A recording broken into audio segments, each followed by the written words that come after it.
Welcome to Early Childhood Chapters. Today, we're joined by Dr. Lea Ann Christenson and Jenny James, co-authors of Dig In, Outdoor STEM Learning for Young Children.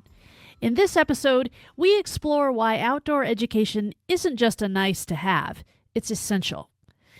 Lea Ann and Jenny share why nature-rich learning matters, how it supports all kinds of learners, and what schools and teachers can do to make it part of everyday practice. If you're looking for practical inspiration and fresh ideas, you're in the right place. Lea Ann and Jenny, welcome to the Early Childhood Chapters podcast. Why don't you introduce yourselves a little bit? Jenny, you can go first, and then tell us about how you came to write this book together. Your book you have with Griffin House is called Dig In, Outdoor STEM Learning with Young Children, and that's what we're going to be talking about today. So tell us who you are and how you came to write this book together. Well, my name is Jenny James. Thank you so much for having us. I've been working in early childhood for many years now, most recently as a preschool director.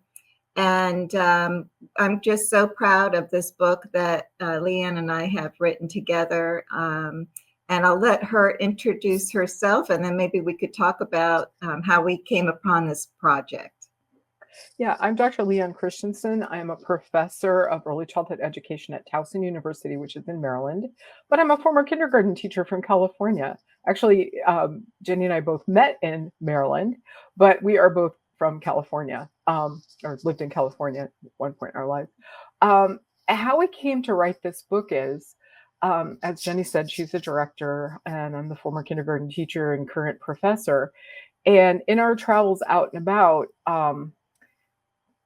throughout our careers, we know that children need to be exploring and solving problems and discovering. And we were concerned about the movement of, over the last probably 20-ish years, of young children sitting in desks and it kind of turning into first grade, them working on worksheets. And we ground our work in the research and developmental theory around Piaget, and that practice of sitting in chairs for 4-year-olds just didn't. It doesn't make any sense.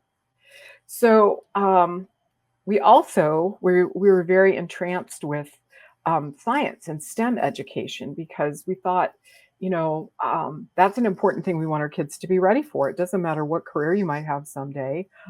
Children need to have a skill set in STEM, science, technology, engineering, and math. And we started thinking about how STEM, what might connect to young children. And the outdoors actually is a natural connection to that. And Jenny, why don't you describe what you have going on at your school? Sure.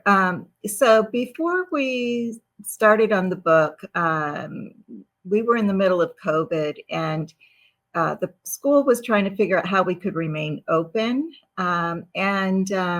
So we did have a task force. Our preschool board met just to kind of try to figure this thing out. And we stayed closed for quite a while. I think we were closed for about a year.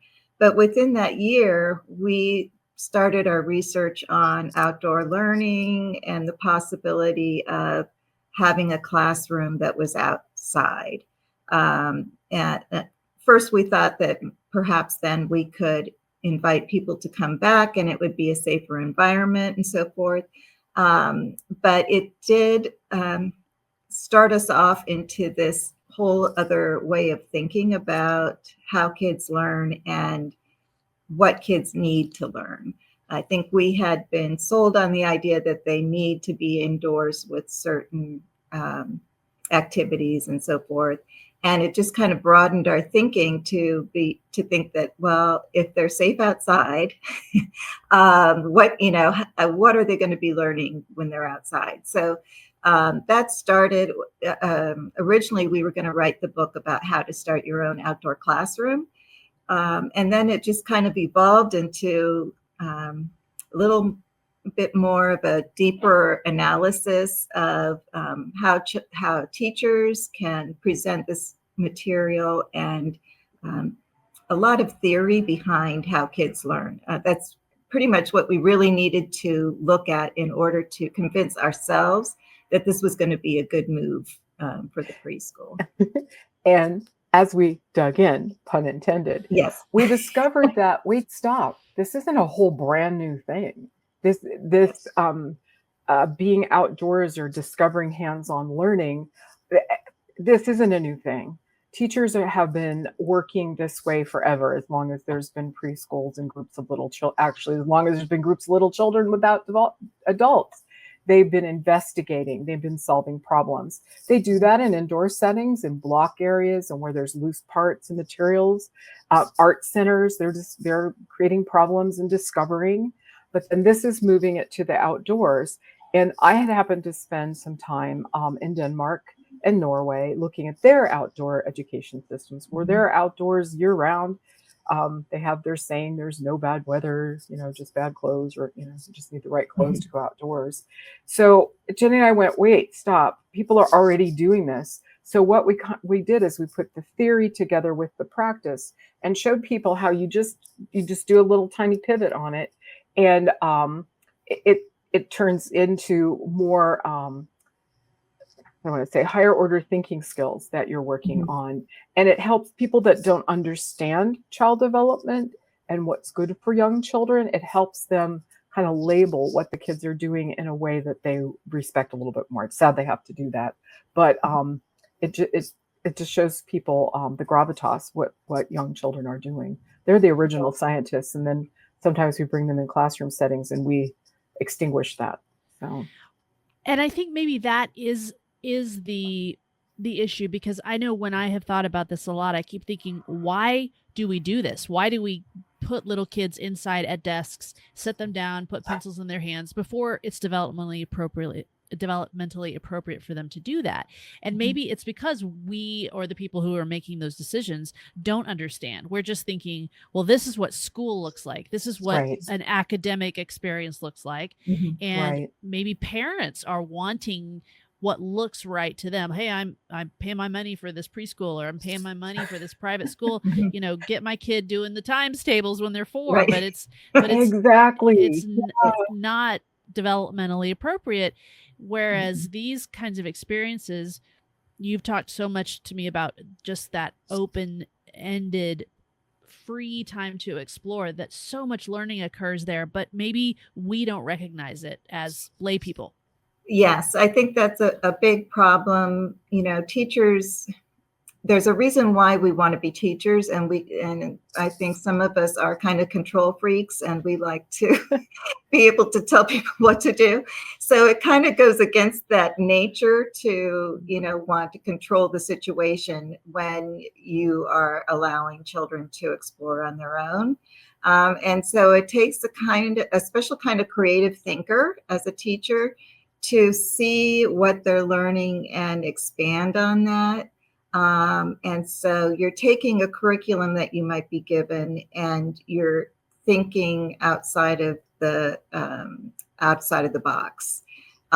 You're learning the standards and what your children need to know, but then you're observing them, and you're seeing them accomplish those, meet those standards, without maybe all of the paper pencil work. So the thing that might be keeping people from doing it also is, well, here's that worksheet that we did that proves that they know this. Yes. Where we're really suggesting to take pictures, write anecdotal notes. It's a lot of observation, and a lot of kind of analyzing the behaviors that you're seeing. So it does, in some ways, it's harder, because, but then what you're finding is you're looking at a much richer experience, because doing a worksheet, that might tell you that they can't really grasp a pencil too well, and they need, more time with Play-Doh, but you could also just do that by just using the Play-Doh and skip that first part. So, but the fact that it is harder, it is more difficult, it is more work for a teacher. So you're going to need a teacher who can do those observations and create analysis. It's more work, but it's not. Yeah. I was recently observing at a preschool that had an outdoor environment, and I was using a scale that I was supposed to rate the discipline that the teachers were engaged in. Well, this was a couple months into the school year, so the children knew each other, they knew the teachers. I had no data to record because the children were not misbehaving. They were all engaged in playful learning. They were discovering. The teachers were talking to the children and guiding the children. So in some ways, maybe it's more work, but then the payoff down the road is you don't have to keep telling a child, sit down, put your bottom in the seat, put your right. It's just Mhm. this, and I how do I want to say this? I'm so glad I had to look for that because I'd never thought of that before. Yeah, I never Mhm. noticed it, right? But then when I had this rubric that said, how many times were the children disciplined? And I had zero, it was so cool. Anyway, so maybe more work, but in the end, Right. And there's it's you're going to have more rigorous learning, and you're going to have a greater sense of community. And sorry, Jenny, it's and um, it helps differentiate for all children across all abilities, Mhm. across different languages the children might speak. I'm thinking children with special needs and different needs around development. It serves everybody really well. You can differentiate and meet everybody so you can serve all children. Sorry, Jenny. That's okay. I mean, I was just going to add that it's much more interesting as a teacher to teach in that environment where you're not relying on, well, what page am I on in the curriculum and what worksheet do I have to copy enough pages for and so forth. So I think it's just such a joy. It brings joy back to the profession where, we've heard so many teachers just burning out because it's not exciting to be doing some of those things that we're asking of them. And when you really get down to developing these relationships with children that you learn to know so well over the course of the year and their families, and you can see the growth, that's really where you get a lot of the joy of teaching. We see it every day in our outdoor classroom. The difference between, we also have like a traditional playground, and the difference between those two areas, it's just amazing. The behavior of those children, the same children with the same teachers, is so much different in that outdoor classroom. Granted, it is a larger space, but it's much more open-ended. They have a lot of freedom, and they have the same amount of freedom on a regular playground. However, there's more fighting, there's more there's it's just a whole different scenario. And I think part of it is because the way the playground is designed, there's a slide, there's steps up to the slide, there's a bridge, it's prescribed, right? Mhm. You know what you're supposed to do with it. But in the outdoor classroom, a log can become a refrigerator, or whatever the imagination desires. So there's just a lot more creative thinking going on in that space.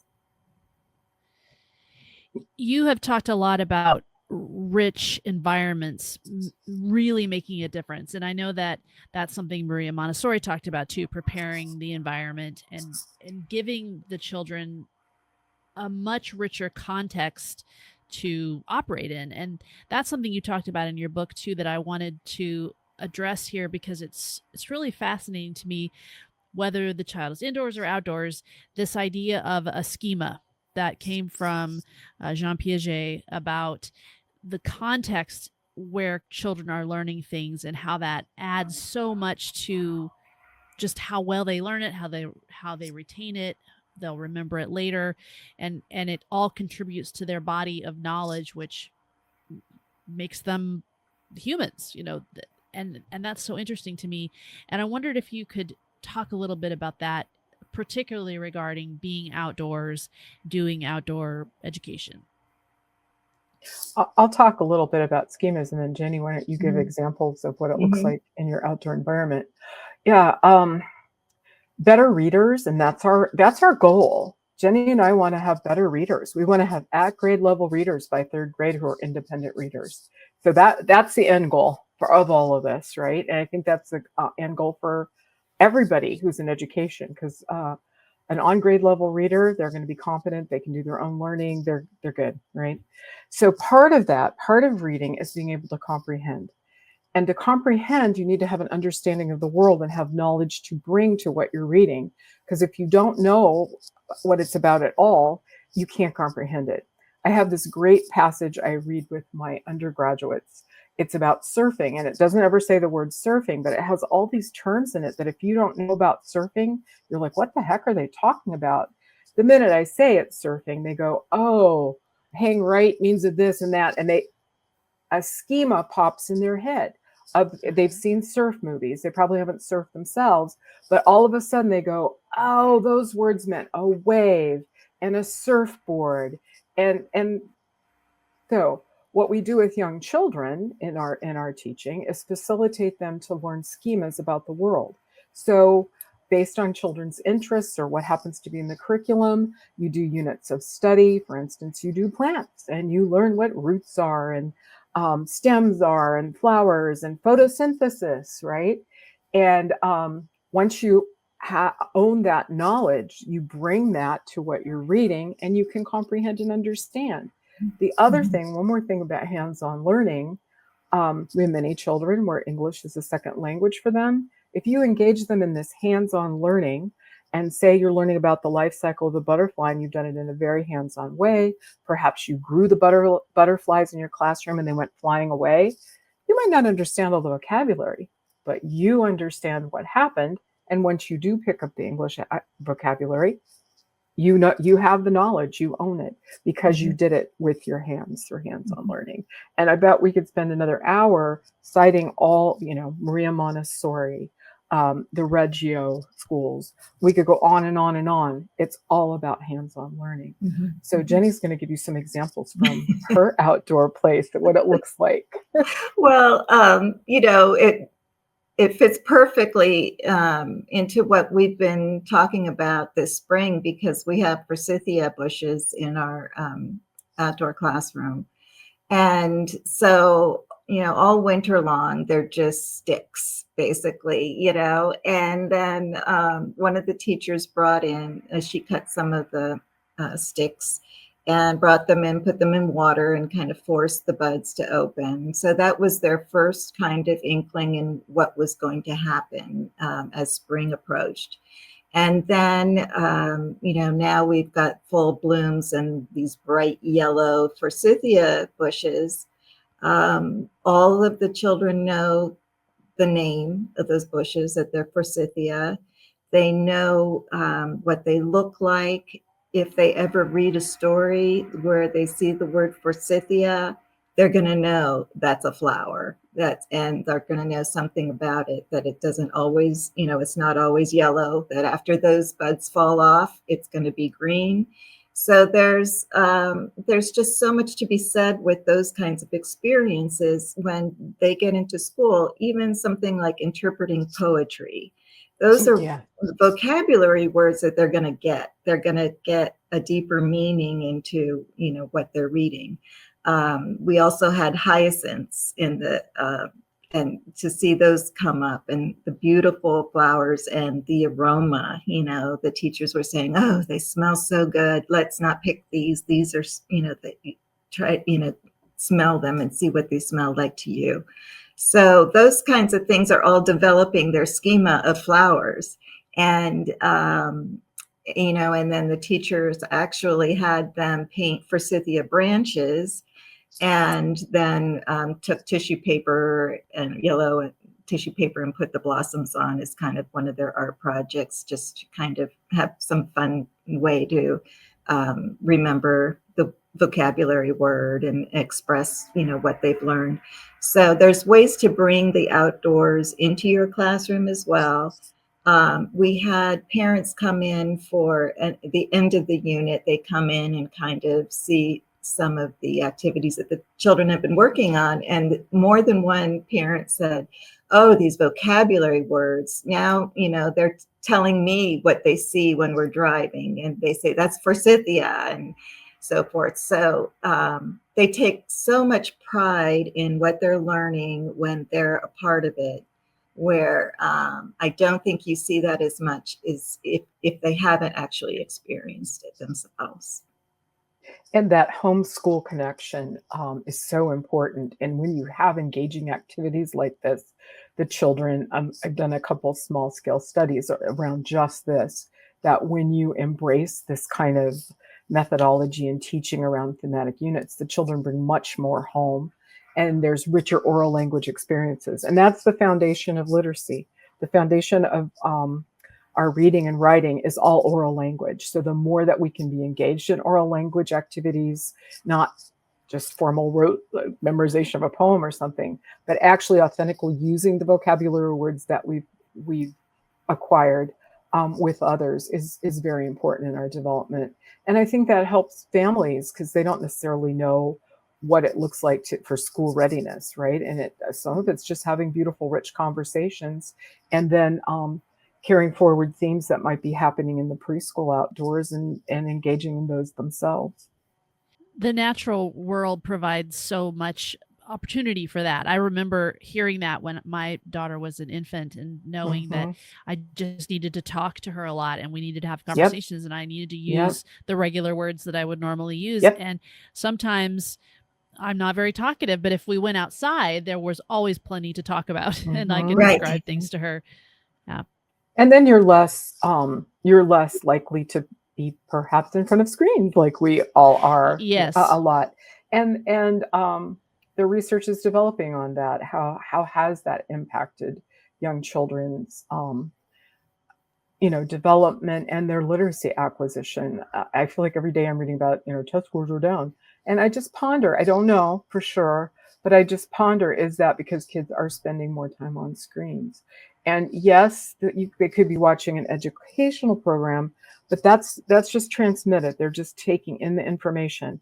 What we're talking about outdoors or indoors, having these beautiful conversations, it's two ways. The person is the person who knows a little bit more, because it could be an older sibling or older, neighbor. They're scaffolding the kids forward in their information and what they know, and helping them further develop that vocabulary. So if we don't have those experiences and then we get to school, that's school readiness, just talking.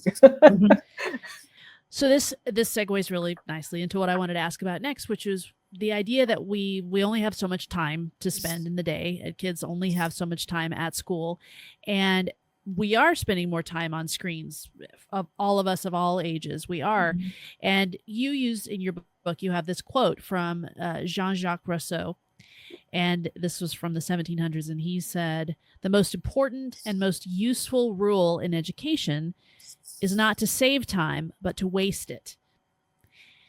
And I thought this was so interesting because we're always seeing how much more we can pack in the day, how much more we can do. And so this idea to say to an educator, just let your kids go outside and walk around and look at things for an hour or 30 minutes. I mean, that's inconceivable to some educators, but how much good comes out of that, even just if the child gets bored, that's great. Screens keep us from ever having our minds be idle. They're always taking up our attention and our kids' attention.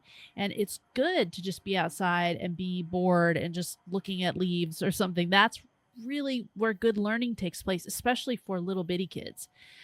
I love that you use that quote. Right. I know. I love it too. I mean, it really, especially for early childhood, you need to have those moments where you're not rushing and, saving time. Because that's where the learning happens, when you get to practice things over and over again because you just like to do it, and you're getting a good feeling from being able to accomplish something new. We have, I just saw today, there was a little boy that was very fearful of climbing on any of the logs that we have out there, and would always ask for a hand and everything. And now he's doing it all on his own. He's jumping off of them. He's so confident, and it's because he had the time. We weren't rushing. We weren't trying to move on to the next thing. We weren't like, you have to learn to balance here because we're going to be testing on this in 2 weeks. And if everyone doesn't know how to do this, it's going to look bad. And, so just giving everyone that time to hone in on a skill that they are feeling good about. I mean, I think that's just so important. And there's this focus right now, rightly so, on social emotional learning, but sometimes that turns into, oh, let's read this book. The rabbit was sad. Now the rabbit's happy. And that can be okay. I don't discredit that entirely. But what Jenny just described, that experience, talk about social emotional learning, talk about self-efficacy. How did that child feel at the beginning? He was scared and worried. The teachers facilitated him to work through that problem, and he came out being able to do it. So just think about how good he feels about himself in a very authentic way, not a cheesy, oh, here's your sticker because you're cute and nice and we had a good day, right? No. This was, I couldn't do this before. I was scared. I can do it now. I'll do it tomorrow. Think of the power in that. And what else can I do? Exactly. I might be good at other things. Yeah. Exactly. And that's what that does for young children being outdoors. They're in an environment where they have more problems to figure out, developmentally appropriate problems to figure out, and can develop SEL. And then anytime I'm visiting, just the sense of community and I don't want to word this, like kids working together and cooperating together, and because that's kind of a foundational principle in preschool, right? For the first time, lots of different people are coming together, and how do we build community? Outdoors is like a natural place where kids find problems to solve. Jenny, why don't you talk about that one day you had with the kids in the log? Okay, I know. That I feel like we're such a cool talking about story. logs a lot, but We are. we really do have more things out there.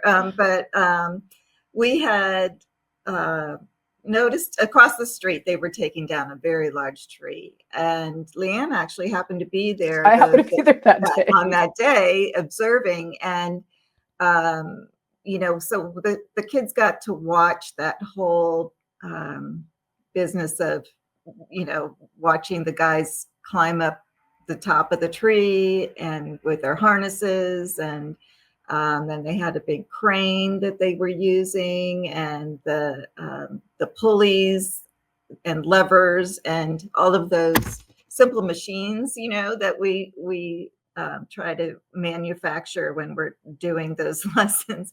But this was just right out there in front of us, and it was really cool. It didn't get everyone's interest, but the kids that, were drawn to it were allowed to watch the whole, tree come down.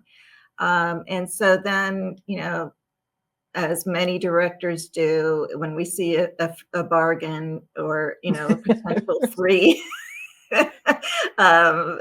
item that we can add to our school, I walked across and I said, would it'd be okay if we have one of these logs for our outdoor classroom. And they were so nice about it. And, it wasn't anything anyone could move themselves. We had to have equipment. They had their front loader and, moved it over for us.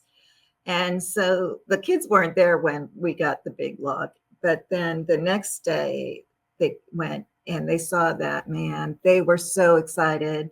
And they wanted to see if they could move it. And, we knew how heavy it was because they had to have a front loader move it in. And so the teacher said, well, we can see. And they had one try to push, and of course it didn't do anything. And she said, well, maybe if we all get to one side and push, it will roll. And the teacher and myself included, did not think this thing was going to budge. But with all of them behind it, it actually did roll. We were so shocked. And the delight on their faces, it was so cool. And I have a video of it. And I just think, man, that's something they're going to go home and talk about. It's just such a fun memory, even for me to even think about, because it was unexpected. We did not expect 14 4-year-olds to be able to move this log, but they did. And how do educators learn to look for these opportunities? I mean, I would say you're an experienced educator. You know how to not only see opportunities like that, but when you're talking about what happened, you're able to translate that into phrases like social and emotional learning and reading readiness and the things that we want for this age group, because you have that experience and that background. But how can new teachers or people who are just starting out, how do you train yourself to see these opportunities and see how they do translate into those skills, that each age group is supposed to be meeting in preschool or in pre-K or kindergarten? Well, a lot of it takes experience, and I think also working with mentor teachers who have experience and can pass on that kind of wonderment and learning alongside of children, because in that instance, we were really learning with them. I think there's a lot of focus on safety, and to have a safe program, and to make sure that you're following all the licensing regulations and so forth, which you do want.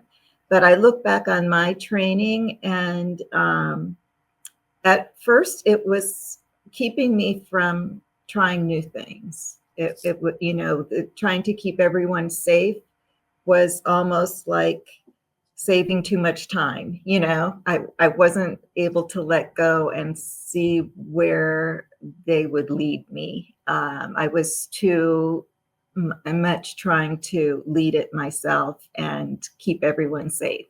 So when you realize that you can be safe and allow them to lead you, within normal boundaries. You don't want mayhem, but it is something that I think you learn over time as a teacher, that you can both be safe and also allow that time for exploration and and creativity, because I think it's just becomes very boring as a teacher if you are always on task, every minute of your day. And if there's no room for free thought and extending those experiences, I think for myself, I would be burned out very quickly. So, I think it's something maybe administrators need to remember, to help their staff understand that they do have freedom to observe and extend those wonderment sort of experiences with the children. Yeah, that's a good point. You have to have an administration who backs you up there and sees value in these things, and isn't just about doing worksheets and getting kids on the tablet and stuff like that. And I think you have to have a deep understanding of whatever standards your facility, your state, your county, whatever is using. Some people, including myself, sometimes want to resist that. But if you get a deep understanding of that, you're going to be able to explain to parents, explain to administrators how what you're doing does connect to the standards that they want the kids to master through testing. And I think if a teacher has that is strategic about thinking about that, and not just like, oh, those people don't know what they're talking about, but finding the connections that are developmentally appropriate, or there are some standards that are not developmentally appropriate no matter what you do, but most of them, there's a developmentally appropriate inroad to them. And that the person who wrote them might not see, but you as the early childhood expert see, and then you explain that to people. That, yeah, it looks like this, but guess what? It's leading directly to the standards that you're requiring me to teach. So, yeah. It's got to be good for teachers to get outside too. You were talking about burnout and feeling like you're doing the same thing every day, but to just get outside, even if the weather's not great, just being outside yourself is rejuvenating and good for us as human beings. Absolutely. It can make the biggest difference in your day. When we had to have indoor recess because of the weather, those are nobody's happy. No. Those are long days. Yeah. I mean, we all, as human beings, we need that time outside. We really do. And we deprive ourselves of it a lot of the time. We get used to kind of nesting, in our comfortable zone. But, it's just so good for us to get out there. Jenny, do you feel like the parents whose children attend your school really are on board with this? Do they get it? Or do you ever have parents pushing back saying, well, I just don't feel like, there's enough academic progress. I want my child to be reading by now, and they're not. And, or do they pretty much understand that this is, important, and then this is part of getting their child ready for school? I mean, I know the peers among parents of my own child, there have definitely been people who seem to really want a lot more academic pressure, even at kindergarten, first grade, when I'm like, guys, why are you asking about homework? This is crazy. Right. They wanted it, though. It was hard for me to understand that at first, that they really wanted those things. And so I'm just curious what your experience has been like with the parents in your program. I think we do have people that seek us out because we have a outdoor area, and we spend at least 45 minutes outside in the morning. So there are people that are looking for a nature-based program. And then we also have parents that are concerned about the weather. If it gets a little bit chilly, even though we say, dress warmly, mittens, hats, we'll make sure your child is, warm enough. They have the impression that they will get sick if they're outside in the cold. So we do have some educating that we do on that. And we're very upfront. So I think that it's kind of who we are. And so if you wouldn't want your child to have that experience, you wouldn't sign them up with us. So we have seen it's kind of like almost like an awakening among some families that this is really what they want. Especially, I think, families with boys will tell me, this is kind of like, this is how you're really going to see him shine. He loves outside, and this is what he needs. And so I feel like we're really meeting their needs because they can't imagine their child in a academic setting and doing well. So that they feel more confident sending them to our school, knowing they're going to do well here. They're going to, this is their thing. And they do. And they'll be ready for school. They will be ready. They will have the academics and the social skills they need to meet with success when they get to kindergarten, first grade. Yes. Yeah. And I just wonder how many kids that really, really need this in kindergarten, first and second grade, that could really shine, could really be served by this kind of an environment, because the children that we have had ADHD in our program do so much better when they're in that outdoor classroom environment. So, yeah, I think there are parents that realize that. I think there's definitely an argument for extending this kind of education further into elementary school, through second grade, maybe third grade. Kids don't just suddenly become ready when they're the age for first grade to sit in desks all day. I mean, that they're still little kids who need to move around. So it seems like it makes a lot of sense to continue it even through grade school. Well, especially when there's this movement not even to have a recess, right? Because we need more time to learn. But if you had more recess, maybe the children would be more ready to learn, right? And doesn't research and the evidence prove that out time and again?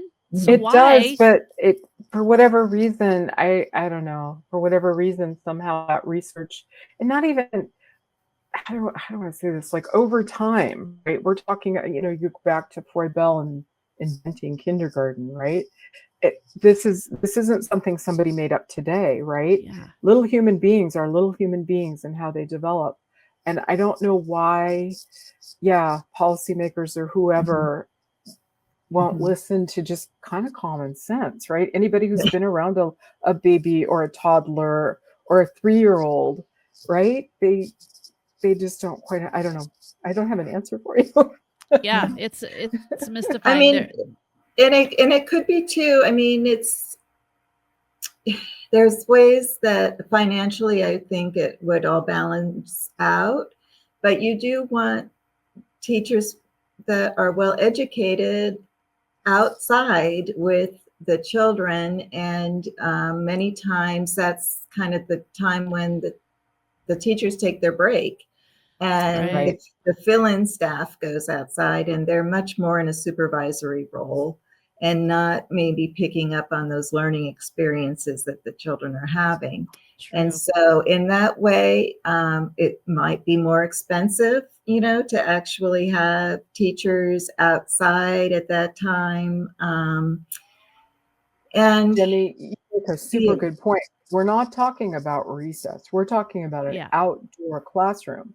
So your ratios are still what they would be in a classroom setting. Right. But just totally agreeing with your point. A lot of times people say, oh, this is just time to make sure they don't fall down or push one another, right? But that's when you have more kids in a space, right? Fewer adults, and it does turn into that policing, so to speak, versus what I see at your school, where the ratios are still at a classroom level, and it's part of the learning experience, not recess. So maybe that's next book. It's not recess. This is good, but this is beyond that. You heard it here first. Yeah.